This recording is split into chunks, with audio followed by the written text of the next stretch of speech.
3월 25일 화요일 누가복음 15장 1절에서 10절 집요한 사람 하늘의 기쁨입니다. 누가복음 15장은 바리새인들과 서기관들이 세리와 죄인들과 함께 어울리는 예수님을 향해 수군거리는 것으로 시작합니다. 이에 예수님께서는 세 가지 비유를 들어 말씀하시는데요. 잃어버린 양의 비유를 제외한 다른 두 가지 비유는 복음서들 중에서 오직 누가복음에만 기록되어 있는 비유들입니다. 15장의 비유에서 가장 핵심이 되는 단어는 이른입니다. 본장에서 원어를 기준으로 이른이라는 표현은 8번, 찾은이라는 표현은 총 6번 등장합니다. 세 비유는 공통적으로 자신이 소유했던 무언가를 잃어버리고 그 잃어버린 것을 다시 찾은 기쁨에 잔치를 벌이는 모습을 보여주고 있습니다. 먼저 1절에서 7절입니다. 모든 세리와 죄인들이 말씀을 들으러 가까이 나아오니 바리새인과 서기관들이 수군거려 이르되 이 사람이 죄인을 영접하고 음식을 같이 먹는다 하더라. 예수께서 그들에게 이 비유로 이르시되 너희 중에 어떤 사람이 양 100마리가 있는데 그 중에 하나를 잃으면 99마리를 들에 두고 그 잃은 것을 찾아내기까지 찾아다니지 아니하겠느냐. 또 찾아낸즉 즐거워 어깨에 메고 집에 와서 그 벗과 이웃을 불러 모으고 말하되 나와 함께 즐기자. 나의 잃은 양을 찾아내었노라 하리라. 내가 너희에게 이르노니 이와 같이 죄인 한 사람이 회개하면 하늘에서는 회개할 것 없는 의인 99으로 말미암아 기뻐하는 것보다 더하리라. 예수님께서 세리와 죄인들을 받아들이고 함께 음식을 드시는 모습을 보고 바리새인과 서기관들은 수군거렸습니다. 15장에서뿐만 아니라 누가복음 곳곳에서 바리새인과 서기관들은 예수께서 세리와 죄인들과 어울리며 식탁 교제하는 것을 비방했습니다. 그들은 하나님께서 죄를 미워하심으로 의인이라면 죄인들과는 거룩하게 구별되어 있어야 한다고 여겼습니다. 그렇기에 이방인이나 사마리아인, 창기와 세리 같은 부류들과는 함께 어울려서는 안 된다고 생각했습니다. 그들은 스스로를 의롭게 여기고 세리와 죄인을 멀리했습니다. 세리와 죄인은 어떤 사람들이었습니까? 그들은 타고난 신분 때문에 혹은 자신의 직업 때문에 사회에서 철저히 외면당하고 소외된 사람들이었습니다. 세리와 죄인들이 예수께 가까이 나온 이유는 말씀을 듣기 위해서였습니다. 로마서 10장 17절의 말씀과 같이 그들은 구원을 얻는 믿음을 갖게 하는 예수 그리스도의 말씀을 듣기 위해 나왔습니다. 다른 목적이 아니었습니다. 그들은 사회의 냉대 속에서 누구보다도 스스로가 보잘것없는 죄인임을 잘 알고 있었고 자신에게 그리스도의 말씀이 필요함을 아는 자들이었습니다. 그들이야말로 우리가 어제 묵상했던 14장에서 말하는 들을 귀가 있는 자들이었습니다. 그러나 바리새인과 서기관들은 이런 사람들을 자신과 분리하며 배척했고 예수님도 이와 같이 해야 마땅하다고 생각했습니다. 그들은 죄인들이 하나님 앞으로 돌아오도록 돕는 일에 힘쓰기보다는 죄인과 자신을 철저하게 분리하고 율법을 지켜내는 것으로서 경건의 모양을 갖추며 자신들의 의를 쌓는 일로 시간을 보내는 사람들이었습니다. 오늘날 우리는 은연중에 적당한 지식과 교양, 재물을 갖춘 사람들만을 환영하는 나 자신의 모습에서 바리새인과 서기관들을 발견합니다. 나와 다른 환경과 처지에 있는 사람들과 교제하는 것은 어려운 일입니다.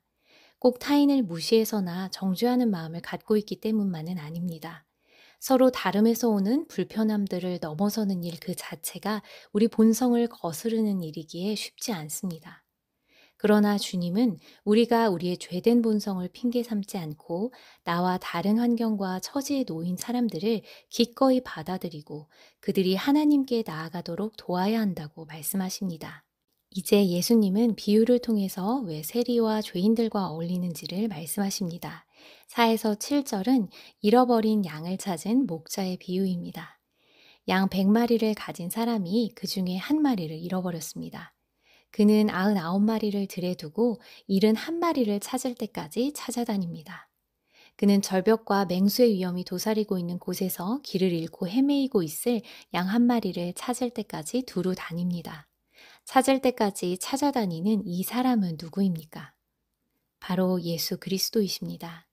우리의 목자 되시며 우리를 찾고 찾으시는 하나님의 모습은 구약에서도 묘사되어 있습니다. 에스겔 34장 11에서 12절 말씀입니다. 주 여호와께서 이같이 말씀하셨느니라. 나 곧 내가 내 양을 찾고 찾되 목자가 양 가운데 있는 날에 양이 흩어졌으면 그 때를 찾는 것 같이 내가 내 양을 찾아서 흐리고 캄캄한 날에 그 흩어진 모든 곳에서 그것들을 건져낼지라. 요한복음 6장 38에서 39절에서는 우리의 참된 목자 되신 그리스도께서 다음과 같이 말씀하셨습니다. 내가 하늘에서 내려온 것은 내 뜻을 행하려 함이 아니요 나를 보내신 이의 뜻을 행하려 함이니라.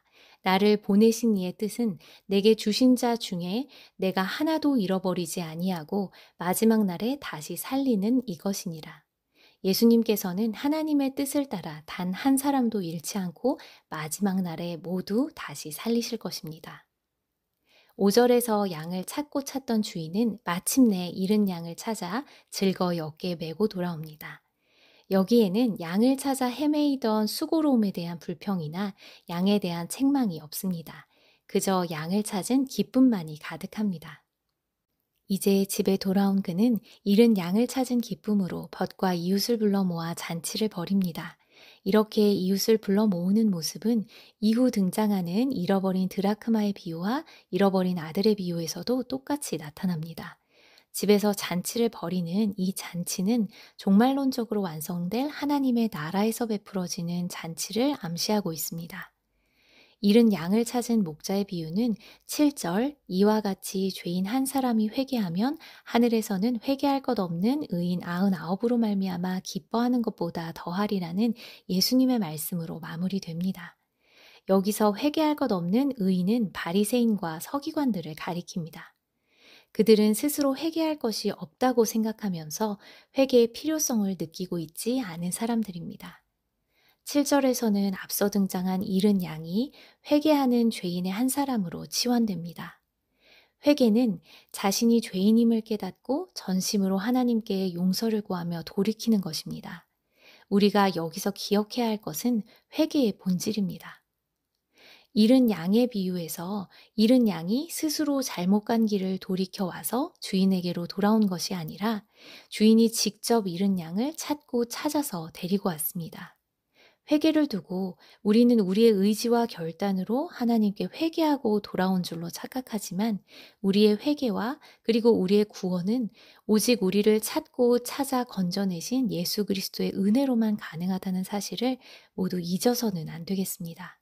또 하나 기억해야 할 것은 우리가 스스로 돌이켜 온 것이 아님에도 불구하고 하나님께서는 우리의 회개를 기뻐하신다는 사실입니다. 이 기쁨은 잃은 양을 어깨에 메고 돌아와서 벗과 이웃을 불러 잔치를 할 정도의 기쁨입니다. 스바냐 3장 17절에는 우리를 향하신 하나님의 사랑과 기쁨이 잘 표현되어 있습니다. 너의 하나님 여호와가 너희 가운데 계시니 그는 구원을 베푸실 전능자이시라. 그가 너로 말미암아 기쁨을 이기지 못하시며 너를 잠잠히 사랑하시며 너로 말미암아 즐거이 부르며 기뻐하시리라 하리라. 아무것도 아닌 우리, 아무것도 할 수 없는 우리를 찾아서 품에 안으시고 기뻐하시는 주님의 사랑입니다. 이제 8에서 10절을 보겠습니다. 어떤 여자가 10드라크마가 있는데 하나를 잃으면 등불을 켜고 집을 쓸며 찾아내기까지 부지런히 찾지 아니하겠느냐. 또 찾아낸즉 벗과 이웃을 불러 모으고 말하되 나와 함께 즐기자 잃은 드라크마를 찾아내었노라 하리라. 내가 너희에게 이르노니 이와 같이 죄인 한 사람이 회개하면 하나님의 사자들 앞에 기쁨이 되느니라. 어떤 여자에게 10드라크마가 있었습니다. 드라크마는 한 데나리온 4분의 1 세겔로서 당시 노동자의 하루 품삯 정도의 가치를 가지고 있었습니다. 10드라크마를 해석하는 데는 다양한 주장들이 있습니다. 이에 대해 아직 일치된 견해는 없지만 10드라크마를 결혼할 때 신랑이 신부에게 주는 사랑의 증표로 보는 견해에 대해서 소개해드리고자 합니다. 신랑은 결혼할 때 보통 10드라크마의 은전을 줄에 꿰어서 결혼 선물로 신부에게 건넸다고 합니다. 이것은 사랑의 증표였기 때문에 잃어버리면 안 되었습니다. 그래서 여인들은 이 10드라크마를 꿰은 예물을 머리에 쓰는 베일에 엮어서 늘 지니고 다녔습니다. 여인이 10드라크마에서 하나를 잃어버렸다는 것은 단순히 하루 품삯만큼의 값을 잃어버린 것 이상을 의미합니다. 사랑의 의미를 담고 있는 값으로는 헤아릴 수 없는 소중한 것을 잃어버린 것과 같았습니다. 여인은 잃어버린 동전을 찾을 때까지 등불을 켜고 집을 쓸며 부지런히 찾았습니다.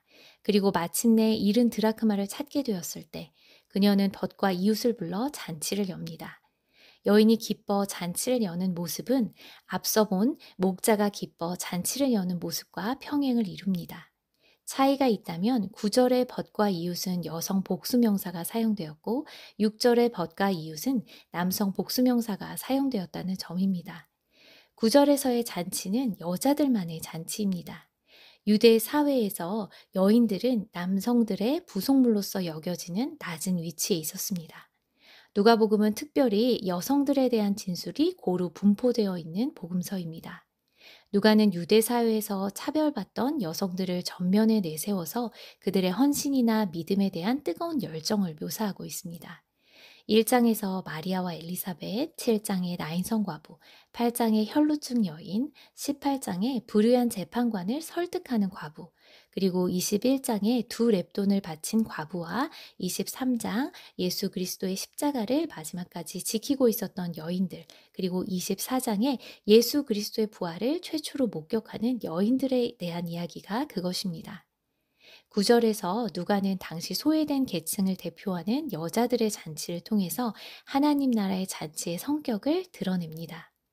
하나님 나라의 잔치는 우리가 이미 묵상한 누가복음 14장 21절의 말씀과 같이 가난한 사람과 몸이 불편한 사람, 보지 못하는 사람과 다리 저는 사람들이 참여하는 잔치요, 세리와 죄인들이 참여하는 잔치입니다. 잃어버린 한 드라크마를 찾았다는 사실로 인해서 잔치를 연다는 것은 그것의 화폐 가치를 생각해 보면 언뜻 이해되지 않습니다. 그러나 여인에게 그 한 드라크마는 돈으로 환산할 수 없을 만큼 귀중한 것이었습니다. 시편 49편 8절에는 그들의 생명을 속량하는 값이 너무 엄청나서 영원히 마련하지 못할 것임이라 하는 말씀이 있습니다. 이와 같이 죄인 한 사람이 회개한다는 것은 측량할 수 없는 가치를 지닌 기쁜 일입니다. 이제 예수님께서는 죄인 한 사람이 회개하면 하나님의 사자들 앞에 기쁨이 된다는 말씀으로 이 비유를 마무리하십니다. 여기서 하나님의 사자들 앞에 기쁨이 된다라는 표현은 하나님의 사자들만 기뻐한다라는 뜻이 아니라 하나님께서 그의 사자들 앞에서 그의 사자들과 함께 기뻐하신다는 뜻으로 볼 수 있습니다. 죄인 한 사람이 회개하고 하나님께로 돌아오면 하늘나라 왕궁에서는 기쁨으로 가득한 축하 잔치가 열리는 것입니다. 15장에서 예수께서는 세 가지 비유를 들어 그가 왜 세리와 죄인들과 어울리는지 설명하십니다. 오늘은 이 중에서 두 가지 비유에 대해 살펴보았습니다. 죄인을 정죄하고 배척하기만 했던 바리새인과 서기관들과는 달리 예수님께서는 죄인들의 행위에 동참하지 않으시고 죄인들과 친밀하게 교제하시며 그들로 하나님을 알게 하고 회개하도록 이끄셨습니다. 예수님은 잃어버린 한 영혼을 포기하지 않으시고 그들을 찾을 때까지 찾으십니다. 하나님께서 잃어버린 한 영혼이 돌아옴을 기뻐하시는 이유는 바로 한 명의 죄인이라도 찾고 찾으시는 주님의 끝없는 사랑 때문입니다. 이러한 사랑을 받은 우리들도 타인을 구별하고 차별하고 배척하는 나의 본성을 넘어 온갖 수고를 통해 잃어버린 양과 잃어버린 동전을 찾아야 합니다. 그것이 하나님의 기쁨이 되기 때문입니다. 함께 기도하시겠습니다. 하나님, 오늘도 말씀 앞에 나오게 하심에 감사드립니다. 주님께서 우리를 찾고 찾으셨기에 주님의 은혜의 품 안에 있을 수 있음을 고백합니다. 나를 포기하지 않으신 주님의 사랑을 항상 기억하게 하소서. 잃어버린 영혼을 향한 주님의 간절한 마음을 알게 하시고 주님의 사랑을 본받아서 다른 사람을 정죄하고 배척하기보다는 나와 다른 환경에 놓인 그들을 기꺼이 받아들이고 그들이 하나님의 사랑을 알도록 하나님께 나아갈 수 있도록 돕는 자가 되게 하소서. 오늘도 온전히 주님만을 따르며 주님과 동행하는 하루 되게 하소서. 예수 그리스도의 이름으로 기도드립니다. 아멘.